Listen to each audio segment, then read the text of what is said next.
Duty free liquor ను బ్లాక్లో అమ్ముతున్న పోలీసులను పట్టుకున్నారు ఎక్సైజ్ అధికారులు. శంషాబాద్ ఎయిర్పోర్ట్ లో పనిచేస్తున్న కానిస్టేబుల్, హోంగార్డులు కలిసి శంషాబాద్ ఎయిర్పోర్ట్ లో డ్యూటీ ఫ్రీ లిక్కర్ కొని బ్లాక్ లో బయట వ్యక్తులకు అమ్ముతున్నట్లు గుర్తించారు. కానిస్టేబుల్, హోంగార్డ్ ను అరెస్ట్ చేశారు. 5గురిపై కేసులు పెట్టారు. వీఐపీలు వచ్చినప్పుడు ప్రోటోకాల్లో భాగంగా విధులు నిర్వహిస్తున్నారు కానిస్టేబుల్ జమియా నాయక్, హోంగార్డ్ బండారి లింగయ్య. వీరిద్దరూ డ్యూటీ ఫ్రీ లిక్కర్ షాప్ కౌంటర్లో పనిచేస్తున్న మహేష్ తో కలిసి ఈ దందా చేస్తున్నారు. ప్యాసింజర్ల పేరుతో మద్యం కొని బయటి వ్యక్తులకు బ్లాక్ లో అమ్ముకుంటున్నారు.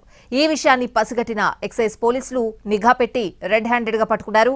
3 కార్లు, అందులోని మద్యం బాటిళ్లను స్వాధీనం చేసుకున్నారు.